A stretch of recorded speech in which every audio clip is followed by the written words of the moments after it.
Moin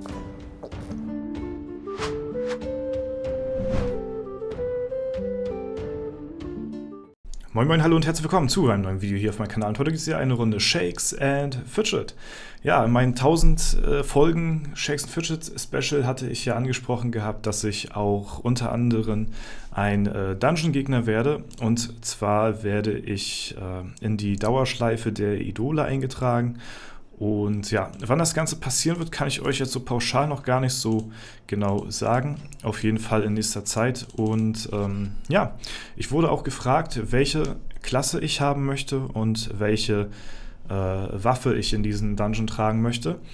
Und bevor ich euch das sage, die meisten werden es wahrscheinlich, denke ich mal, schon wissen, zumindest die Klasse, wollte ich euch mal fragen, wenn ihr die Chance hättet, ein Dungeon-Gegner im Spiel zu sein, welche Klasse würdet ihr nehmen und vor allen Dingen, welche Waffe würdet ihr nehmen? Und ja, dass ihr denn dort dann auch verewigt seid.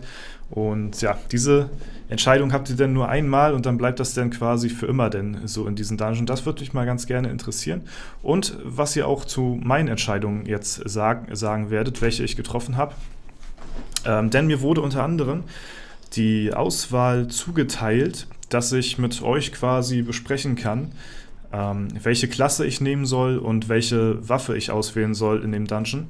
Da habe ich aber dann ja, gesagt gehabt, dass ich ja, ich denke mal, die Entscheidung für mich selbst übernommen habe, das aber für euch, denke ich mal, auch so in Ordnung ist, wie ich mich entschieden habe. Und zwar wollte ich eigentlich, ich hatte überlegt gehabt, die Dauerschleife der Idole, das ist ja ein Dungeon, der ist ziemlich, ja, ich will nicht sagen unbalanced, aber da sind die Gegner so ähnlich irgendwie wie in der dunklen Taverne der Doppelgänger hier. Da sind viele Gegner dabei, das sind ziemliche Glass Cannons und also die machen unglaublich viel Schaden, stecken aber nicht viel ein. Die one-hitten dich aber immer die ganze Zeit, sodass du da quasi fast gar keine Chance hast irgendwie. Und das ist quasi die Dauerschleife der Idole.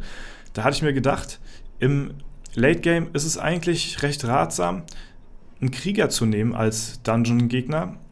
Also wenn man jetzt selbst ein Dungeon-Boss ist, quasi. Weil die Krieger, das sind meistens immer die Bremsen in den Dungeons. Also das sind die Leute, die immer am schwierigsten down gehen so. Ja, jetzt habe ich mir aber so gedacht, ein Krieger passt irgendwie nicht zu mir. Ich nehme einfach meine Main-Klasse, das, ja, was mich quasi ausmacht so, und das ist halt mein Magier. So, das ist mein Main, mein Magier, und deswegen habe ich mich für die Klasse Magier entschieden, für die Dauerschleife der Idole. So, das heißt natürlich auch, dass, es kommt drauf an, wie viel Leben ich haben werde. Ich bin gespannt, was ich da für Werte denn eingetragen kriege denn in dem Dungeon. Heißt natürlich, für Berserker ist es natürlich ein easy Snack so, ne? Wenn man jetzt eine gute Combo hittet, ne? Kommt drauf an, wie gesagt, wie viel Leben ich habe. Es ist nicht so schwer jetzt wie ein Krieger jetzt für Berserker explizit. Dafür strugglen vielleicht andere Klassen ein bisschen mehr, ne? Wir wissen ja, der letzte Gegner hier im Olymp ist ja der Zeus, und das ist ja auch ein Magier, und der hat so verdammt viel Leben, dass da auch so viele High-End-Accounts so lange dran strugglen, weil halt auch die Kunigunde einfach nicht ausweichen kann und so. Und hier kämpfst du ja auch mit deinen Begleitern im Dungeon gegen mich dann nachher später. Und ja, einfach mal gucken. Ich bin gespannt. Wie gesagt, wir hätten darüber abstimmen können. Ich habe gesagt, nee, ich denke mal, meine Community hätte da auch so für mich gestimmt, dass ich einfach den Magier nehme als das, was ich nun mal halt bin. So, ne? Ich hätte ja auch ein Battle-Match nehmen können, so, oder jetzt halt einen Krieger wie auf W50, aber das bin halt ich so irgendwie. Ja, und bei der Waffenauswahl, da hatte ich echt lange hin und her überlegt gehabt, welche ich nehmen werde, weil hier stehen ja ziemlich viele coole Sachen so zur Auswahl, ne? Und da hätte mich mal bei euch interessiert, was ihr halt für eine Waffe genommen hättet. Ich habe mich entschieden, ich hatte ganz, ganz lange überlegt gehabt, nehme ich jetzt eine von den neuen Legendary-Waffen so. Irgendwie ist es cool, mit einer Legendary-Waffe im Dungeon zu sein. Ich finde zum Beispiel hier den leuchtenden Spazierstock als neueste legendäre Waffe, finde ich ziemlich cool vom Aussehen her. aber das ist nicht sowas, was zu mir passt irgendwie. Ich will was haben, was mich lange Zeit als Waffe begleitet hat, so aus den alten Oldschool-OG-Zeiten so. Und da kamen für mich zwei Waffen zur Auswahl. Das war einmal hier der Flasher. Ja, der Flasher ist einer der coolsten Waffen im ganzen Spiel, so finde ich. Und als Magierwaffe einer der Top-Tier-Waffen vom Aussehen her. Und das ist einmal die goldene Krücke. Die goldene Krücke finde ich persönlich auch ziemlich nice und würde ich auf eine Stufe stellen, irgendwie vom Aussehen her. Ich weiß nicht, was es ist so schlicht. Es ist irgendwie so, weiß ich nicht, so schlicht, aber irgendwie genial so. Der Flasher hat natürlich ein bisschen mehr was so Magiermäßiges so irgendwie, ne? So ein bisschen mehr Zauberstabmäßig. Aber die goldene Krücke finde ich persönlich auch ziemlich nice. Und man muss auch sagen, in der Vergangenheit, wenn man sich so ältere Videos von mir anschaut, da habe ich ziemlich oft die goldene Krücke als Waffe gehabt. Und ihr müsst ja wissen, die vielleicht Shakes and Fidget noch nicht so lange spielen, wenn ihr früher im Laden geblättert habt, früher gab es ja nur Epic-Events, so, ne? Da gab es ja noch nicht sowas wie Legendary Dungeon, da gab es noch nicht sowas wie Runen, das heißt, man konnte sich die Runen und sowas auch nicht wechseln und vor allen Dingen, man konnte auch das Aussehen der Waffe nicht ändern, ja? Also, wenn ihr jetzt unbedingt irgendwie vom Aussehen her einen Flasher haben wolltet, dann musstet ihr halt auch dementsprechend einen Flasher ziehen. Ja, und wenn ihr eine goldene Krücke haben wolltet, dann musstet ihr eine goldene Krücke als Waffe ziehen. Die musste dann von den Stats her auch noch gut sein, die musste 3 Stats sein. Und ja, das sind halt alles so eine Faktoren, wo man sich so gesagt hat, boah, ich nehme jetzt einfach die Waffe und dann ist gut so, egal wie die aussieht. Ne? Das war vor der Zeit vom Transmoggen. Und ja, ich hatte halt ziemlich häufig in der Vergangenheit die goldene Krücke gehabt. Und ja, die hat mich ziemlich lange begleitet und deswegen ist dann auch meine finale Entscheidung im Dungeon denn auf die goldene Krücke gegangen. Ja? Und deswegen werden wir zum Anlass dafür, dass ich jetzt halt im Dungeon denn eine goldene Krücke als Waffe denn tragen werde ich dann hier auch das Aussehen ändern zur goldenen Krücke. Und ja, einfach nur, dass es dann passt, dass wir dann später nachher hier eine goldene Krücke haben als Magier. Und ja, hier begleitet uns auch weiterhin die goldene Krücke. So, was noch dagegen gesprochen hat, ist so, ja, das war halt so goldene Krücke gegen Flasher. Das war, wie gesagt, meine Entscheidung, was nehme ich so, ne? Der Flasher, das war irgendwie, die goldene Krücke hat so ein bisschen mehr zu mir gepasst und der Flasher, das war mehr so das Ding von Painy, von The Golden Pain. Ne? Wer da die alten Epic-Event-Videos noch kennt auf seinem Kanal, die wir zusammen gedreht haben, das waren die besten Videos überhaupt. Das war die lustigste Zeit aus meiner Ansicht nach in Shakes and Fidget. Und Painy hat immer so auf den Flasher geschwitzt gehabt und der hat ihn so oft gezogen und so oft war der Crap gewesen oder war alle Attribute oder die Spanne war scheiße und irgendwas hat immer nicht gepasst und gestimmt, ne? Und ja, aus dem Grund muss ich auch dazu sagen, der Flasher, das ist mehr so das Ding von Painy und die goldene Krücke, das ist mehr so irgendwie das Ding von mir. So, ne? Wie gesagt, die neuen Legendary-Waffen, die sind nice vom Aussehen her, aber irgendwie fühle ich das nicht so. Das passt nicht richtig irgendwie so zu mir. Die sind einfach zu neu. Ja, ich wollte was haben, was dann auch irgendwie zu mir passt. Und deswegen werden wir jetzt dann auch immer die goldene Krücke dann tragen. Und falls wir dann eine neue Waffe kriegen, dann werden wir die auch transmoggen und zur goldenen Krücke dann ausrüsten. Ja, das auf jeden Fall zur Story dazu. Schreibt mir mal gerne in die Kommentare, was ihr davon haltet, was ihr dazu sagt. Und ja, wie ihr die Entscheidung so findet, ne? Also, ihr wisst jetzt die Klasse, es war eigentlich schon fast klar, dass es ein Magier wird. Alles andere hätte irgendwie nicht zu mir gepasst, weil halt, ja, mein Main ist halt eben Magier so, ne?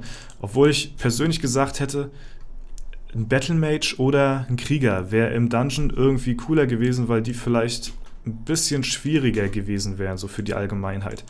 Aber ein Magier ist auch cool, da muss man auch erstmal dann vorbei. Wie gesagt, wenn ihr irgendwie Berserker spielt oder so, dann gut, könnte es sein, dass ihr nur ein paar Versuche braucht. Wenn ihr eh schon irgendwie eine Late-Game-Klasse habt, eine große, dann werdet ihr da glaube ich, relativ wenig zu tun haben mit.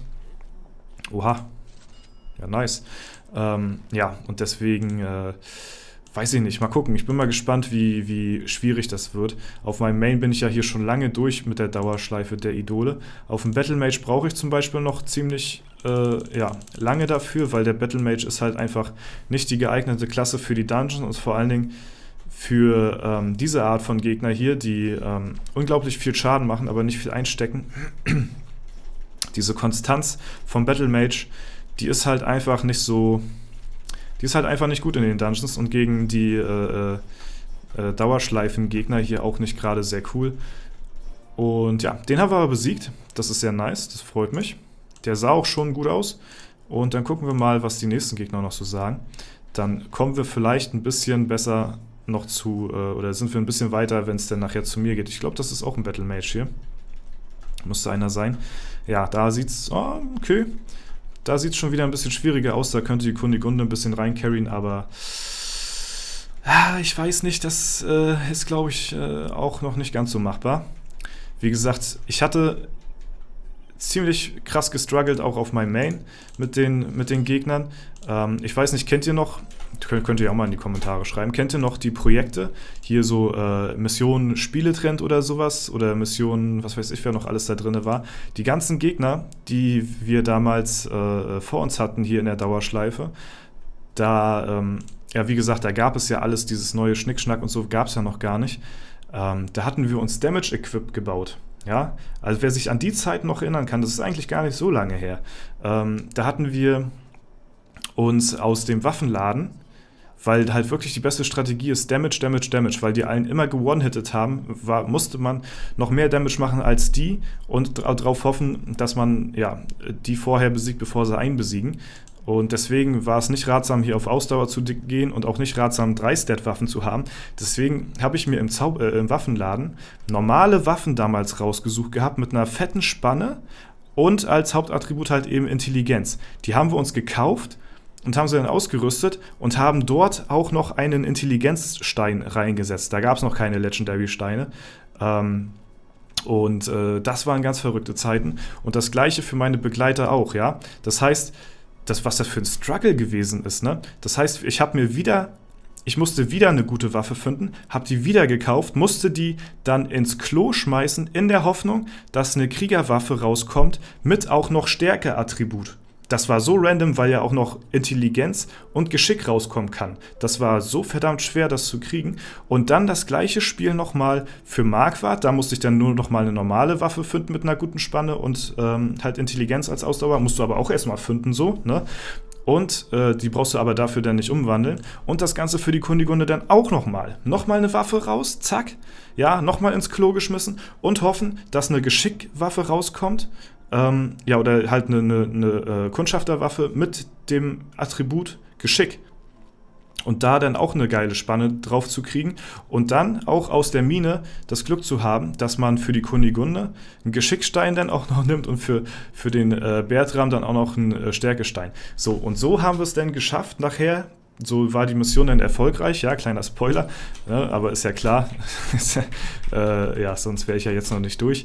Dann hat das Ganze nachher geklappt, dass wir dann durch die Dauerschleife der Idole dann uns durchrasiert haben, mit halt eben dieser Damage-Strategie, mit dieser Glass-Cannon-Strategie, einfach mehr Damage zu haben als die anderen und ja, das waren wilde Zeiten gewesen und das waren auch sehr coole Projekte. Sowas vermisse ich auch wieder. So ein bisschen individuell an die Dungeons irgendwie neu rangehen und sowas. Das wäre cool, wenn da mal wieder irgendwie sowas kommen würde. Und ja, jetzt bin ich aber, wie gesagt, erstmal gespannt drauf. Ja, ob ich denn großartig zu tun haben werde mit mir selbst im Dungeon. Ich glaube nicht, weil mittlerweile bin ich, glaube ich, habe ich mich schon so viel krass verbessert, dass ich mich einfach selbst one-hitten werde. Davon gehe ich aus. Es sei denn, ich werde so ein übelst krasser Magier, der übelst viel Schaden macht und der mich einfach selbst wegkrittet. Das kann natürlich auch sein. Aber ich glaube, ich werde nicht großartig Probleme haben, mich selbst zu besiegen. Das ist mehr so ein Ding für die etwas früheren Levelbereiche. Ich sag mal so Mitte 500 vielleicht, so 550. Ich weiß gar nicht, wann ich den gelegt habe. Den Battle Mage kann man jetzt nicht großartig mit da reinzählen. Das ist nochmal was anderes als mit einem Magier, ne? Aber so ungefähr vielleicht in dem Bereich, vielleicht auch sogar noch früher. Ich weiß es ehrlich gesagt gar nicht. Und wenn man Berserker ist, dann halt noch viel früher. Ja, dann ist man da ja schon mit Anfang 500 oder so durch, dann, wenn man gut geskillt ist. Ja, das auf jeden Fall dazu. Ey, ich freue mich auf jeden Fall sehr, dass ich es jetzt da endlich reingeschafft habe in die Dauerschleife der Idole. Hatte ich ja schon im Video gesagt, im Tausendsten, dass das immer mein Kindheitstraum war, so ein Dungeon-Boss irgendwie zu sein, wo die Gegner sich erst dran vorbeikloppen müssen, um dann halt damit fertig zu sein irgendwie so oder halt eine Etage weiterzukommen und so. Und dafür belohnt zu werden, vielleicht bekommt ihr eine coole Waffe von mir oder vielleicht bekommt ihr, ja, ich weiß es nicht, keine Ahnung, bekommt ein cooles Item. Auf jeden Fall bekommt ihr 300 Millionen Erfahrung. Das ist auf jeden Fall nice. Wenn man sich das mal hochrechnet auf alle Spieler, wie viel Erfahrung ich allen Spielern dadurch gebe, so, das ist schon, ja, schon cool. Schon irgendwie cool zu wissen, so, dass man da jetzt halt so einen großen Impact hat. So als Spielfigur halt selbst irgendwie. Ja, naja, auf jeden Fall eine sehr coole Sache, hat mich sehr gefreut gehabt. Alles klar, jetzt wisst ihr auf jeden Fall meine Waffe und meine Klasse für den Dungeon und hoffe, das ist so in Ordnung, dass ich das so für mich selbst bestimmt habe, aber das wollte ich einfach so machen und ich denke mal, ja, die meisten ja, stimmen mir da überein mit der Meinung, die ich dazu habe und ja, wie gesagt, schreibt selbst mal eure Meinung dazu rein und was ihr halt gemacht hättet an meiner Stelle. Und ja, das war es soweit von mir. Vielen lieben Dank fürs Zuschauen. Wenn es euch gefallen hat, lasst gerne eine Bewertung und Kommentar dazu da. Ansonsten wünsche ich euch noch einen super schönen Tag. Vielen lieben Dank fürs Zuschauen. Haut rein und bis zum nächsten Mal.